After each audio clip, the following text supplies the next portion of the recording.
So how do you achieve a pro card, and what do you do once you have received pro status? What does that mean essentially? It's a good question. So it all depends on which federation you compete in.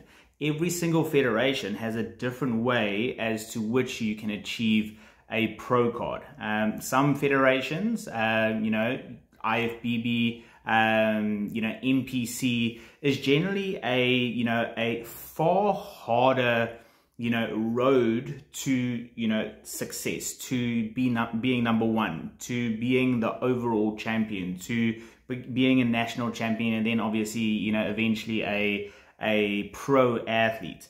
RBFF, PCA, NABA, some of the smaller federations, the road to pro might be a little bit easier. Some of them you just have to win a national show and be the best in your lineup in your country. You might just even win a show that has pro card available, and it might not necessarily be a national show. Other federations like IFBB, there is a very specific ladder that you need to climb. If you are going to be winning a pro card, you either have to do it through winning a big international show and placing, top 3 in the overall, lineup, winning your lineup and placing top 3 in your overall lineup. Or you have to win nationals, you have to win overalls, and you have to go to worlds, and place at a certain place, and then you can apply.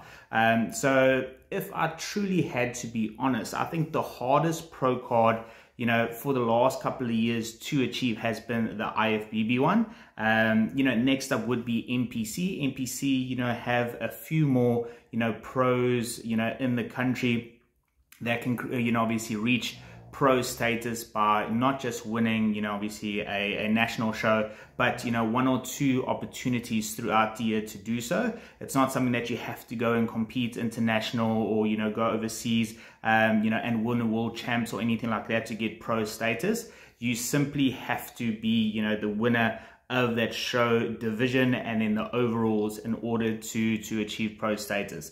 And it means different things. I mean, if your goal, is to one day make it to the Olympia, which is such a massive, dream for so many people in the country, even though only one athlete, in the history of South African, obviously bodybuilding in all, divisions have ever made it to the Olympia.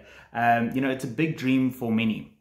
And in order to get to the Olympia, you'll have to go through the channels of, the NPC as the amateur league, get your pro status, then obviously move into, the pro league, compete internationally, either win a pro show and qualify to go to the O, or obviously be, one of the top 30 athletes that get invited also, and rank enough points to get invited to go to Olympia. So if that's your goal, NPC is the route for that. So with your pro status, you now can go and compete essentially overseas in the pro league. If you do IFBB, you have to obviously, there's a different ladder to climb to get pro status. And once you turn professional, you now obviously can go compete in the pro league. So you now obviously an IFBB Elite Pro. It's a different obviously league, but it's got different shows, all international. Now you become, part of, the pro circuit, and you compete in Europe or in different countries, against other pro athletes. It essentially just means you are now professional and you now can win prize money. Also there's no testing involved. And essentially it is the top professionals from all the, countries competing together in a show, but it's generally an international opportunity to compete. You're not really going to be competing, kind of like in the country anymore, unless there is a pro show like the Arnold Classic. Other than that, you are literally going to have to, compete overseas, raise funds, and, obviously try your luck up against, obviously other pros from other countries. So yeah, pro status, what does it really mean? I think it's just it's the pinnacle of your amateur journey. For some people, when they get that pro status, it really, cements their, kind of like their efforts into, I have achieved pro status. Many people don't do anything with their pro status, in all honesty. A lot of, athletes turn pro, and that's pretty much where their career ends, because it's so expensive to compete overseas. Some people just get that status and use that status to then obviously start their business or to further their business. And others obviously that are maybe a little bit younger or have the means to do so, or really do have big international dreams and want to take this further, compete overseas every year, every 2 years, and obviously try their luck in the pro circuit. But it's not like you are instantly going to now become, obviously someone that becomes wealthy or, filled with endorsements, and your life is going to drastically change in any way, shape or form. Unfortunately, not in our country. When you turn professional in this sport, you literally just go from being now the top dog in the amateur, league, to being the little fish in the bigger pond in the pro, obviously circuit. And you start working from the bottom all the way up again. And obviously, depending on what you want to do with that pro status, life carries on. But it doesn't mean more success.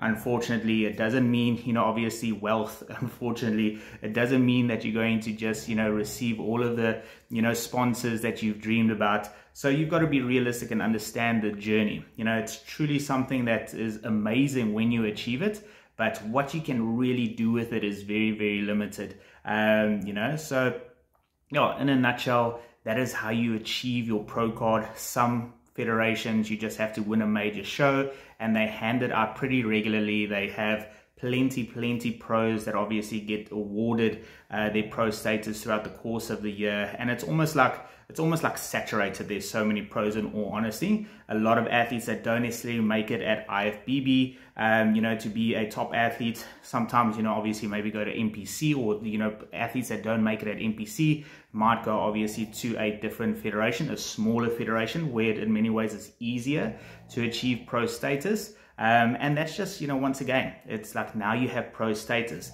The general public doesn't know the difference, you know what I'm saying? So many people just go and compete wherever to turn pro, and are happy with their pro status. And once they have the pro status, don't really do much with it. Some will obviously then go and represent their countries in different, parts of the world, obviously for a few years. And some will obviously really go after that dream. But yeah, every division, every federation has a different way to get to pro status. Some are far harder than others, and once you turn pro, you either, don't do anything with it because you can't afford to go overseas and compete, or you obviously, use that status to further your, your following, your network, your business, and obviously, use that status to, leverage off of it in terms of business. And then others, use that status, if they have the means, if they have the true passion, and they have, the right health and obviously age to really push further and, pursue that big dream of obviously, standing on a world stage, obviously like the Mr. Olympia, or, obviously the World Championship, with IFBB, so yeah, pretty much in a nutshell, that's it. All right, hope you're well.